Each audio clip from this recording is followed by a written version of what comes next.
One night, in front of his wife, my son struck me not once, not twice, but 20 merciless blows. She watched with a smile, as if it were entertainment. I stayed silent, counting each strike. My cheeks burned, but my heart turned to ice. He thought he had broken me. What he didn't know was that the deed still bore my name. Before we continue, please hit the like button, subscribe, and let us know in the comments where you are watching from. I wasn't always a bitter old man sitting alone in an empty house. No, once upon a time, I was a father full of dreams, raising my only son with the kind of pride and devotion that would put kings to shame. I still remember the first time I put a wrench in his tiny hands. He couldn't have been more than 7 years old. His fingers were clumsy, his eyes wide with curiosity. I told him, "Son, this is more than just a tool. This is respect. This is survival. Learn it, and you'll never bow to anyone." He looked at me like I was the strongest man in the world, and for years, I believed I was. We built everything together. Literally. The old house we lived in, I fixed with my own 2 hands, while he held the nails, steady as a soldier. Every paycheck I earned, every drop of sweat on my brow, I poured it into his future. I didn't care if I went hungry, as long as he had food on his plate. I didn't care if I wore the same shoes for 10 years, as long as he walked proudly in new ones. That was love. That was fatherhood. When he grew older, he wasn't just my son. He was my partner, my shadow. I bragged about him everywhere I went. "That's my boy. He's going to be greater than me." And for a long time, I believed it. But then, like a crack in a mirror, something changed.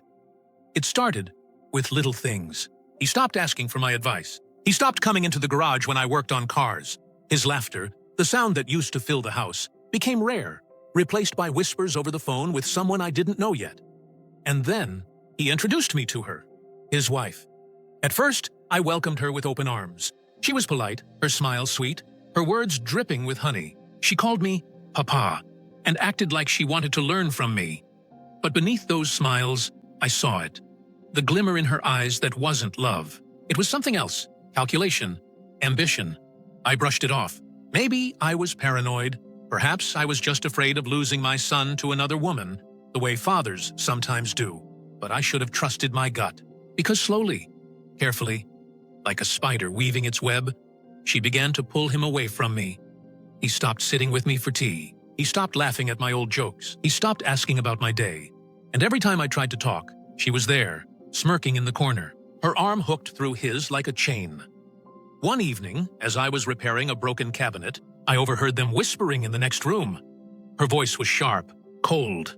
"Why do you let him order you around? He's old, useless. You're a grown man. You don't need him anymore." My chest tightened. My own daughter-in-law, poisoning him against me. And then came his voice, hesitant at first, but growing bolder. "You're right.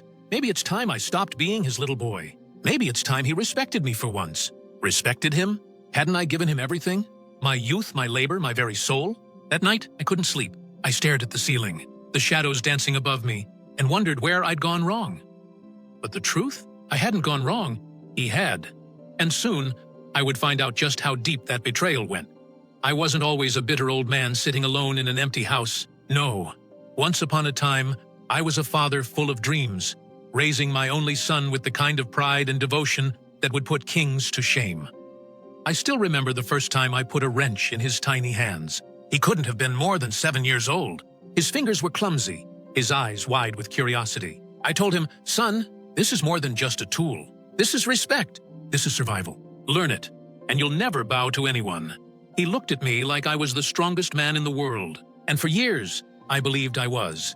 We built everything together.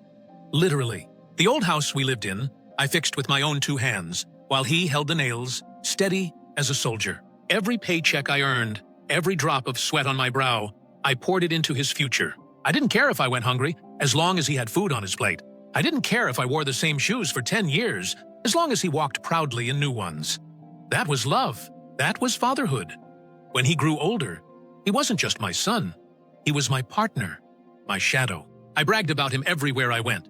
"That's my boy. He's going to be greater than me." And for a long time, I believed it. But then, like a crack in a mirror, something changed. It started with little things.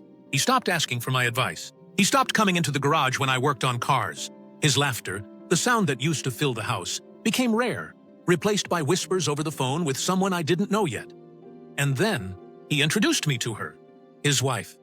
At first, I welcomed her with open arms. She was polite, her smile sweet, her words dripping with honey. She called me Papa and acted like she wanted to learn from me. But beneath those smiles, I saw it. The glimmer in her eyes that wasn't love. It was something else. Calculation. Ambition. I brushed it off. Maybe I was paranoid. Perhaps I was just afraid of losing my son to another woman, the way fathers sometimes do. But I should have trusted my gut.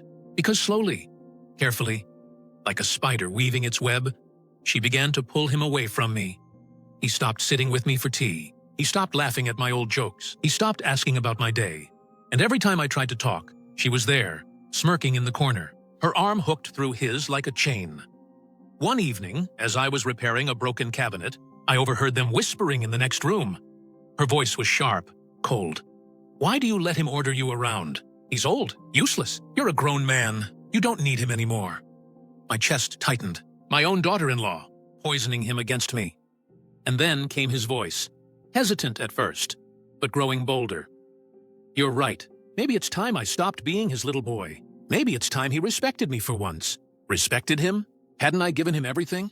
My youth, my labor, my very soul? That night, I couldn't sleep. I stared at the ceiling, the shadows dancing above me, and wondered where I'd gone wrong. But the truth? I hadn't gone wrong. He had. And soon, I would find out just how deep that betrayal went. It was a Saturday afternoon, the kind of day where sunlight spills through the windows and makes even an old house glow. I was in the kitchen, boiling tea the way my son liked it, strong with cardamom. He used to say, "No one makes tea like you, Papa." But that day, he didn't even glance at the cup when I set it in front of him. He was sitting across the table, his wife beside him. She leaned into him like she owned him, like she had built the life that I had bled to create. Her lips curved into that same sly smirk I'd come to hate. I tried to start small talk.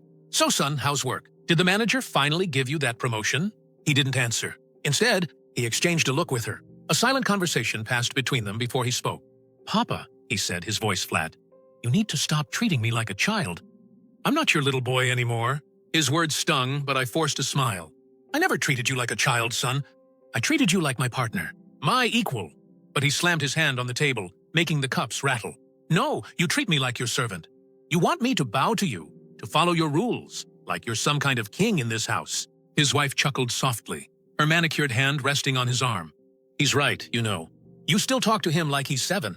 Maybe it's time he stood up for himself." I stared at her, my blood boiling. "This is between me and my son," I said sharply. "You have no place in this." That was it. That one sentence lit the fire. My son's eyes narrowed, his jaw clenched, and before I could even process what was happening, his hand shot across the table. Slap. The sound echoed in the small kitchen, louder than thunder. My cheek burned. My heart stopped. I looked at him, wide-eyed. You hit me?" He didn't hesitate. He stood up, towering over me now, his face twisted in anger. "You've controlled me my whole life. Ordered me around, humiliated me in front of her. Not anymore." Slap. Slap. Slap. Each strike was harder than the last. My body jerked with every blow, my ears ringing. 20 times his palm cracked against my skin until my face was hot, swollen, and wet with tears I didn't even realize had escaped. And all the while, she stood there, his wife, watching, smirking, enjoying every second as though this were her victory. I staggered back, clutching the edge of the counter for balance. My voice broke. "Son, I gave you everything. How could you?" He cut me off, his chest heaving. "You gave me nothing but chains. From today, you respect me, or you leave this house." This house, the same house I built brick by brick. The same house where his first cries echoed, where his first steps stumbled across the living room floor, where I held him through fevers and nightmares. He was telling me, to leave. My vision blurred, but not just from the tears. Rage boiled inside me, so hot I thought it might tear my chest apart. But I didn't raise a hand. I didn't fight back. Instead, I stood there in silence. My son's wife tilted her head, her smirk spreading wider. "Good boy," she whispered to him, as though he were a dog who had finally learned a trick. Something inside me cracked. But not in the way they expected. They thought they had broken me. They thought those 20 slaps were the end of me. But in that silence, while my cheeks still burned and my pride lay in pieces on the floor, Something else was born. A plan. Because while my son believed he owned the house, while his wife believed she had finally pushed me into the shadows, neither of them knew the truth. Neither of them knew that the deed to that house, the very ground they stood on, was still in my name. And in that moment, I swore to myself, they would pay. Not with fists, not with words, but with something far more devastating. Because soon, the house they thought was theirs, the home where they mocked me, humiliated me, would be gone, and they would learn exactly what it meant to betray the man who gave them everything. That night, I couldn't sleep. Every time I closed my eyes, I felt it again. The sharp sting of his palm, the cruel laughter of his wife, the humiliation of being treated like a stranger in my own home. I sat in the dark living room, the walls heavy with memories. Every corner whispered of the past. His first toy car still sitting on the shelf. His childhood drawings tucked away in a drawer. The family photos where we all smiled like nothing could ever tear us apart. Now those smiles were lies. I touched my cheek. It was still swollen, still tender. But the wound that hurt most wasn't on my skin. It was deep inside. How could he? The boy who once clung to my legs when he was afraid of thunder. The boy who once cried in my arms when he scraped his knee. The boy who once called me his hero now looked at me like I was nothing. I should have left that house. I should have walked away. That's what most people would expect of an old man beaten down by his own son. But I wasn't like most people. The thing about being pushed too far is, once you reach the edge, there's no going back. I stared at the old wooden cabinet where I kept my documents. Slowly, I pulled it open and reached for the folder. The house deed. There it was, my name, bold and clear. Not his, not hers, mine. They thought this house was theirs. They thought they had finally taken everything from me. But in reality, the foundation beneath their feet still belonged to me. And in that moment, I made a decision. If my son could raise his hand against me, his own father, then he had already killed the bond we shared. And if his wife could smile while watching, then she was no family of mine. Family is respect. Family is loyalty. And once those are gone, there is no family left. I clenched the deed in my hands, the paper crumpling under my grip. They want respect? I whispered to the empty room. They'll learn what real respect costs. The next morning, I acted like nothing had happened. When my son woke up, I greeted him calmly. My face was still swollen, but I didn't mention it. "Good morning, son," I said softly. He looked at me, guilt flickering in his eyes for half a second. But then her hand squeezed his arm, and his expression hardened again. "Morning," he muttered, cold, dismissive. I set the tea on the table, just like always. His wife smirked at me as if daring me to protest, but I didn't. I played the part of the obedient, broken father, because they needed to believe I was weak. They needed to believe I had surrendered. Inside, though, I was already preparing. The following days were quiet. Too quiet. My son stopped speaking to me except to give short, clipped orders. His wife treated me like a servant, handing me lists of groceries, expecting me to cook, clean, and then vanish into the background. And I obeyed. I kept my head down, biting my tongue. But every night, when they went to bed, I returned to the cabinet. I stared at the deed. I studied it. I memorized it, because soon I would use it. One evening, I overheard them again. This time, they weren't whispering. "I told you, once he's gone, the house will be ours," she said, her voice dripping with triumph. "Then we can renovate, sell it, and move somewhere better. No more old furniture, no more old man in the corner." My son chuckled. "Yeah, maybe you're right. He doesn't have much longer anyway. He's too weak. Look at him. He can barely lift a bag of rice." They laughed together. At me, in my own house. That was the moment the last bit of love I had for my son died. No more hesitation. No more doubt. If he wanted me gone, then I would give him what he wanted, just not the way he imagined.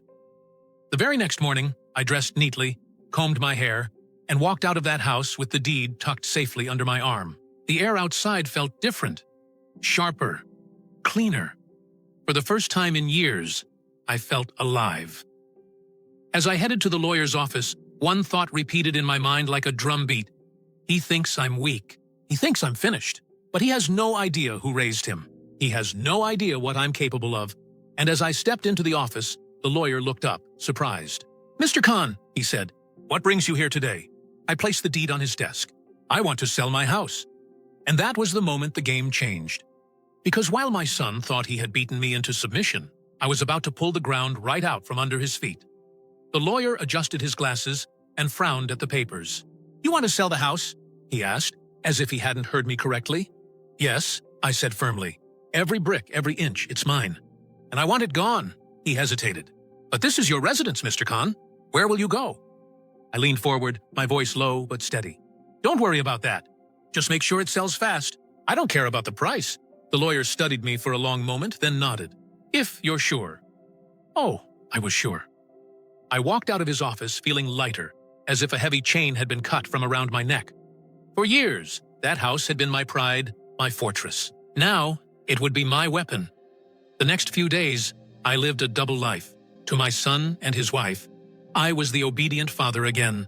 Silent, submissive, predictable. I cooked, I cleaned, I smiled faintly when spoken to, but behind their backs, I was orchestrating their downfall. I met with real estate agents, signed papers, and entertained buyers. Every time my pen touched a contract, I imagined the look on their faces when they realized the truth. At night, lying awake on my old mattress, I replayed the betrayal over and over. Their laughter, their mockery, the sting of those 20 slaps. And each time, my resolve hardened. This wasn't just about selling a house. This was about justice, about teaching them a lesson that would haunt them for the rest of their lives. One evening, as I walked through the emptying hallways of my own home, I traced my hand across the walls. Here was the mark where my son had scribbled with crayons. Here was the door frame where I'd measured his height every year. Watching the pencil marks climb higher and higher, memories everywhere. But they weren't sweet anymore. They were poisoned. I whispered to the walls, "You've seen everything. Now you'll see the end." 2 weeks later, the lawyer called. "It's done," he said. "The house has been sold. The buyer wants possession immediately." My heart skipped a beat. This was it, the moment I had been waiting for. I asked him calmly, "Can we schedule the handover for this weekend?" "Yes, Saturday." Perfect. Saturday morning arrived.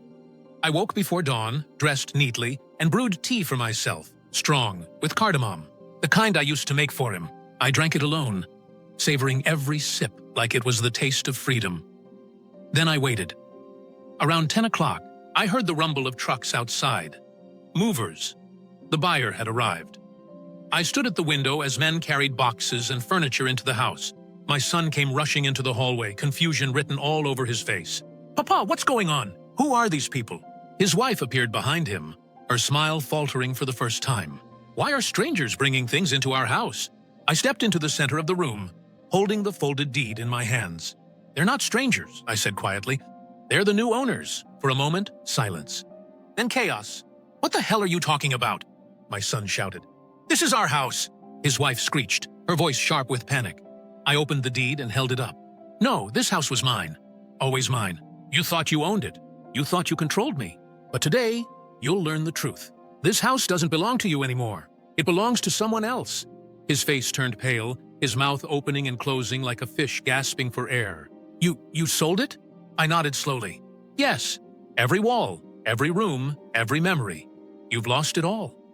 The movers kept working, unbothered by the shouting. Chairs scraped, boxes thudded, footsteps echoed. My son grabbed my arm desperately. "Papa, no! You can't do this! Where will we go? What will we do?" His wife's smirk had vanished. For the first time, I saw fear in her eyes. Real fear. "You old fool," she hissed. "You ruined everything." I pulled my arm free and looked my son straight in the eyes. "You slapped me 20 times. You humiliated me in front of her. You told me to leave my own house. Well, son, congratulations. You got what you wanted. I'm leaving. But so are you." His voice broke. "Papa, please." I didn't mean it. I was angry, but I had heard enough. Their cries, their panic, it was music to my ears. For once, I didn't feel small. I didn't feel powerless. I felt like a man again.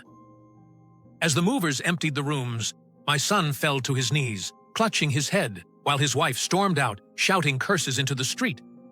And I just stood there, watching the empire I had built and destroyed crumble before their eyes. But this was only the beginning.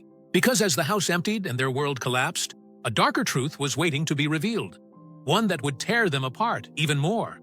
The sound of furniture scraping across the floor filled the house like thunder. Every thud of a box being lifted, every creak of a cabinet being carried out, echoed like a drumbeat of justice. I stood in the middle of the living room, calm as the eye of a storm, while chaos swirled around me.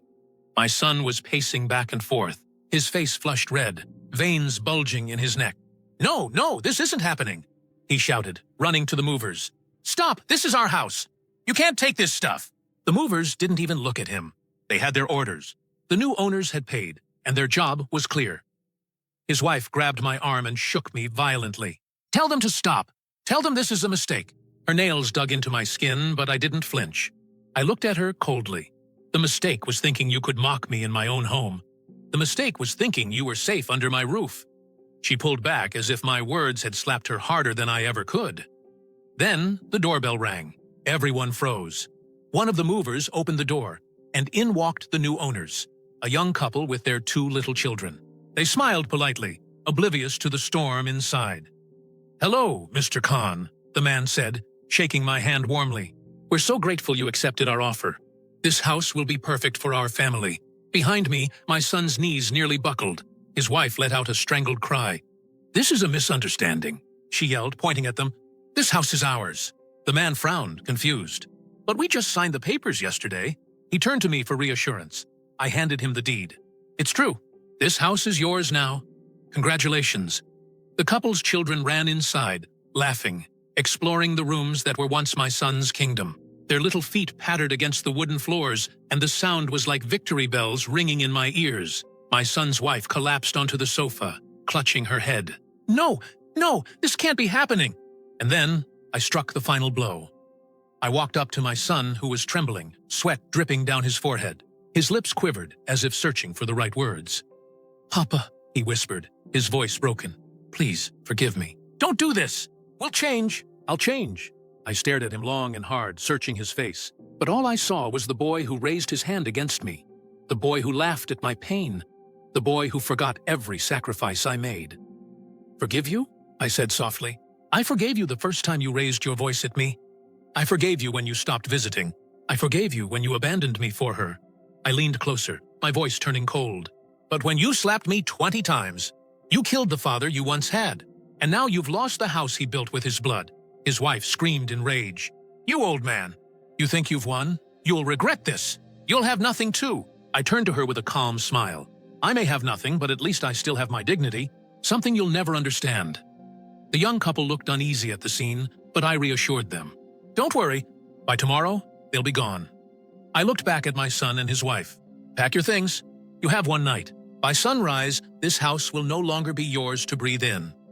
That night was the longest of their lives. I could hear them whispering, arguing, crying in the dark. Every sob was a reminder of the pain they had given me. Every broken word was repayment for the silence they forced upon me. I lay on my bed one last time, staring at the ceiling, listening to the echoes of their despair. For once, I felt at peace. But deep inside, a small part of me wondered, was this justice or revenge? The next morning, I stood by the gate as the sun rose. My son and his wife carried their suitcases out, their faces pale, their pride shattered. They didn't look at me. They couldn't. I didn't stop them. I didn't speak. I simply watched as they walked away from the house they once claimed as theirs.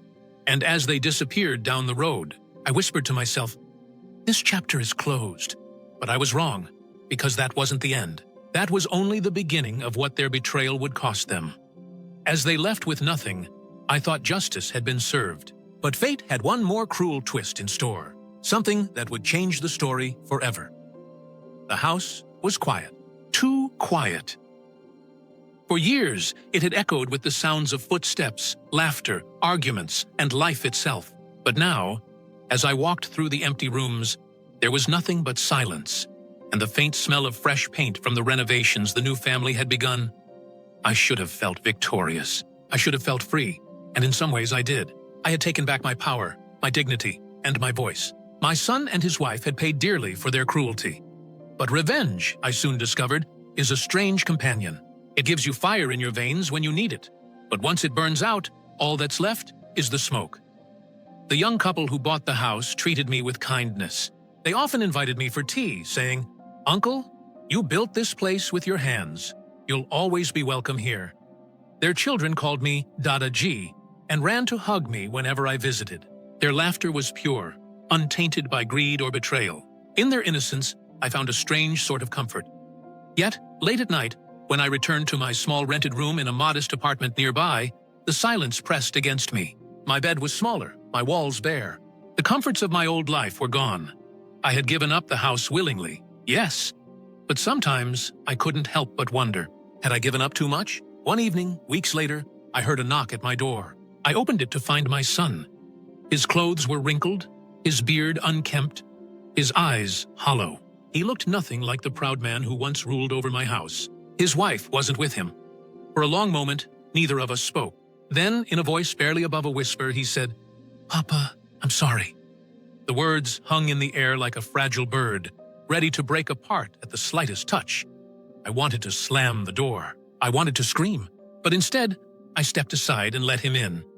He sat on the edge of my bed, his shoulders slumped. "She left me," he said finally. "After the house, after everything, she couldn't take it. She blamed me. She said I was useless without you." He buried his face in his hands. "I lost everything, Papa. The house, the respect, her. Everything." A part of me wanted to say goodbye.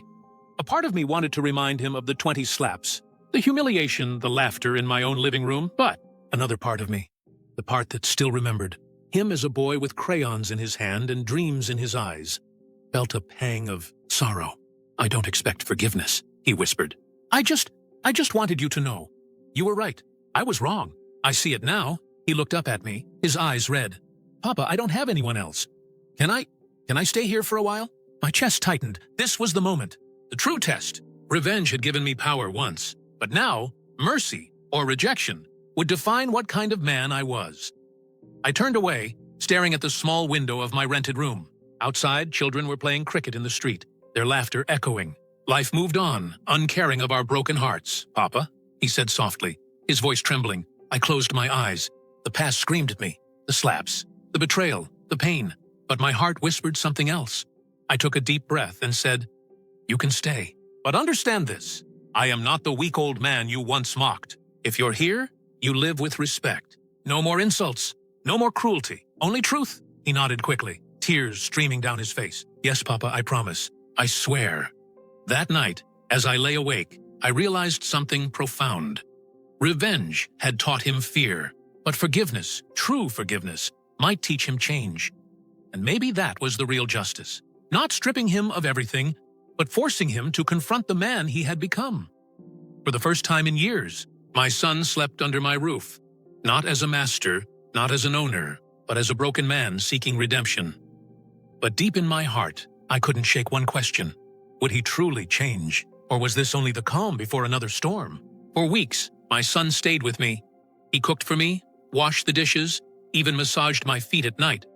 Things I never thought I'd see him do. At first, I kept my guard up, certain it was all an act. But slowly, I began to notice small things. The way he no longer raised his voice. The way he listened, really listened, when I spoke. The way he would pause before answering, as if weighing his words carefully, afraid of breaking the fragile thread of trust that was slowly stitching itself back together. And yet, I couldn't fully trust him. Not yet. One evening, we were sitting by the window, sipping tea. The sun was setting, washing the street in hues of orange and gold. "Papa," he said quietly, "do you ever regret selling the house?" His question pierced me. For a moment, I was back in that living room, clutching the deed, hearing the echo of his laughter as he and his wife humiliated me. I took a deep breath. "No," I said finally. "That house had too many shadows. I don't regret letting it go. What I regret is raising a son who forgot his father's worth." He flinched, lowering his eyes. "I know, and I'll spend the rest of my life trying to prove to you that I've changed." Days turned into months. Slowly, the wounds between us began to scab over. They were still tender, but healing nonetheless. One morning, as we walked to the market together, we passed the house that was no longer ours. Children were playing in the yard, their mother hanging laundry, their father washing the car. My son stopped, staring at them for a long moment. Then, almost to himself, he whispered, "They look happy, don't they?" I looked at him, then back at the family, and for the first time, I didn't feel bitterness. I felt peace. But fate, I suppose, wasn't done with us. One rainy night, there was a knock at the door. I opened it to find my former daughter-in-law. Her hair was disheveled, her clothes wet from the storm. "Uncle," she said, her voice shaking. I made a mistake. My son froze. His face went pale. She stepped inside, her eyes darting between the two of us. I thought money and property would give me everything. But I was wrong. I lost you, I lost him, I lost everything. Please, forgive me. The room was thick with silence. My son clenched his fists, torn between anger and longing. I looked at her, this woman who had laughed as I was slapped, who had fueled my son's arrogance, who had been ready to sell the roof over my head. Part of me wanted to throw her out, to remind her of the pain she caused. But then I remembered the boy I once raised, the boy who still lived inside my broken son, and I realized something. Hatred had already stolen enough from me. I wouldn't let it steal the rest of my years. I spoke firmly. You cannot undo the past. You hurt me. You destroyed the bond between father and son. But if you truly want forgiveness, it is not mine you must earn. It is his. I turned to my son. His eyes glistened, torn between love and rage. Finally, with a trembling voice, he said, I can't forgive you yet, but I can try. She broke down in tears, collapsing to her knees. From that night forward, things were different. Not perfect, not easy, but different. The three of us, once a family shattered by greed, now lived in a small apartment, trying to rebuild what we had destroyed. Sometimes we laughed. Sometimes we cried. Sometimes the silence between us was heavy with things unsaid. But slowly, with each passing day, we learned how to live again. And me? I realized that my greatest revenge was not selling the house, not watching them fall, not even the power I once held. My greatest revenge was forcing them to face the truth, forcing them to live every day with the memory of what they did, and to fight, tooth and nail, to become better. Because forgiveness, I discovered, is not about letting go of justice. It's about holding a mirror so others can see the ugliness of their own reflection. As I lay in bed one night, listening to the soft breathing of my son in the next room and the quiet sobs of his wife down the hall, I whispered to myself, they took my house, they broke my heart, but in the end, I took back something far greater. I smiled, a tear rolling down my cheek. My dignity, my soul, my peace. And for the first time in a long, long time, I slept without fear. If you enjoyed this story, don't forget to hit the like button. Tell me in the comments, if you were in the father's place, would you have done the same? And for more powerful stories like this, make sure to subscribe to the channel.